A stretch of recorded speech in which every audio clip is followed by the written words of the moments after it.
एक समय की बात है। एक छोटे से गांव में दो भाई रहते थे। एक बहुत ही अमीर व्यापारी था और दूसरा एक गरीब लकड़हारा। माँ, मुझे भूख लगी है। हाँ बेटा, पिताजी को आने दो। वो लकड़ी बेचने शहर गए हैं। आज जरूर लकड़ियों की बिक्री हुई होगी। आज भी तुम खाली हाथ लौट आए। तुम्हारी लकड़ियां ना बेचने के कारण हमारा बच्चा भूखा रहता है। पिताजी, मुझे भूख लगी है।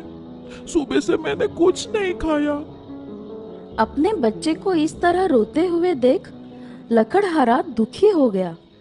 उसने सोचा कि क्यों ना अपने बड़े भाई से थोड़े पैसे उधार ले लूं। मेरे भैया मुझे जरूर मदद करेंगे।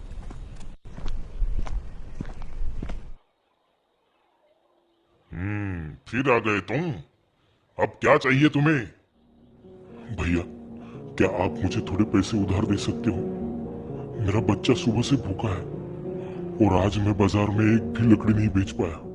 तुम एक आलसी इंसान हो जो मेहनत नहीं करना चाहता। तुम ये झूठी कहानी बनाना बंद करो। मैं सच कह रहा हूँ, मेरा यकीन कीजिए। मुझे तुम्हारी कोई बात नहीं सुननी। निकल जाओ मेरे घर से। लकड़हारा अपने घर खाली हाथ वापस नहीं जाना चाहता था। इसीलिए उसने सोचा क्यों ना जंगल में जाकर थोड़े से फल ढूंढ कर ले आए। जंगल में खाने की तलाश करते हुए उसने एक बूढ़े आदमी को देखा जो लकड़ियों का गट्ठा उठाने की कोशिश कर रहा था। सुनिए, मैं आपकी लकड़ियां उठाने में मदद कर देता हूँ।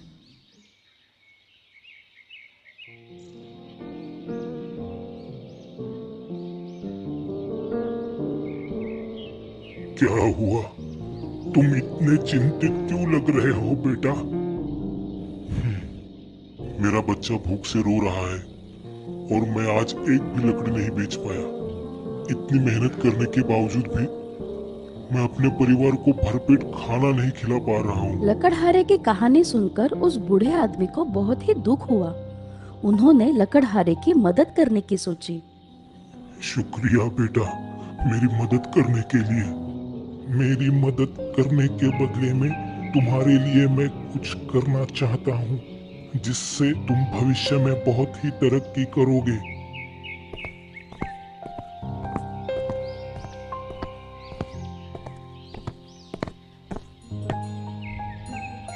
मैं तुम्हें ये रोटी की टोकरी दे रहा हूँ। इसे बोनो के घर पहुंचा दो, जो कि घने जंगल में रहते हैं। इस रास्ते से तुम आगे जाओ, तुम्हें 3 फल के पेड़ दिखाई देंगे। जैसे ही तुम और आगे बढ़ोगे, तुम्हें एक छोटा सा घर दिखाई देगा। वो घर 2 बोनों का है। तुम्हारे हाथ में ये रोटी देखते ही वो तुम्हें तुम्हारी एक इच्छा पूरी करने का वरदान देंगे। तुम उनसे जादुई चक्की मांगना। जादुई चक्की? हाँ, वही तुम्हारे तकलीफों को दूर करेगी। लकड़हारे ने बूढ़े आदमी का शुक्रिया अदा किया और बोनो के घर के लिए निकल गया।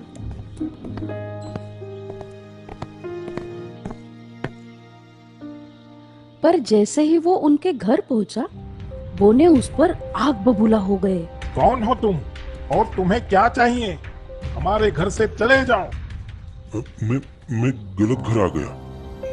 यहाँ एक व्यापारी रहता है। मैं उनके घर जाना चाहता था। रुको, इसके पास रोटी की टोकरी है। ये टोकरी तुम हमें दे दो। मैं ये रोटी नहीं दे सकता। ये मेरी मेहनत का फल है। तुम हमें ये टोकरी दे दो, हम इसके बदले में तुम्हें बहुत सारे पैसे देंगे। नहीं नहीं, मुझे पैसे नहीं, वो चक्की चाहिए। बोनो ने लकड़हारे को जादुई चक्की दे दी। ये एक जादू की चक्की है। इससे तुम कोई भी खाने का पदार्थ प्राप्त कर सकते हो। पर जैसे ही तुम्हारी इच्छा पूरी हो जाए, इस चक्की को लाल कपड़े से ढकना भूलना मत, अन्यथा इसका अंजाम बहुत बुरा होगा। जैसे ही लकड़हारा अपने घर पहुंचा, उसने देखा कि उसकी पत्नी और उसका बच्चा उदास बैठे थे। बिना समय गवाए उसने जादुई चक्की से थोड़े से चावल की मांग की। मुझे मेरे और मेरे परिवार के लिए चावल चाहिए।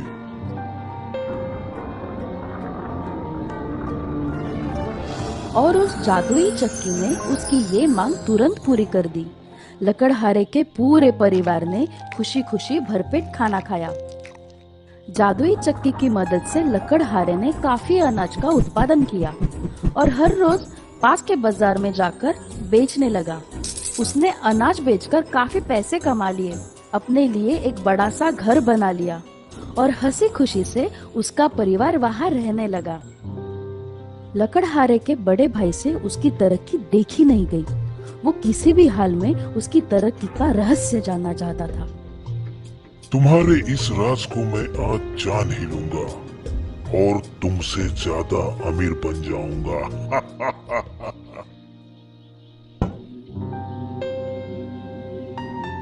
हे जादुई चक्की, मुझे 5 बोरी चावल दे दो।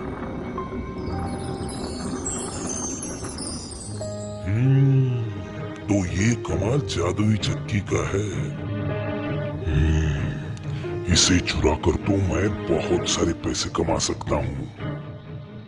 लकड़हारा जैसे ही बाजार के लिए निकला, बड़े भाई ने मौका देख जादुई चक्की चुरा ली। चलो, हमें ये शहर छोड़ के जाना होगा। भाई अपने बीवी बच्चों के साथ जादुई चक्की चुराकर दूसरे शहर में भागने लगता है।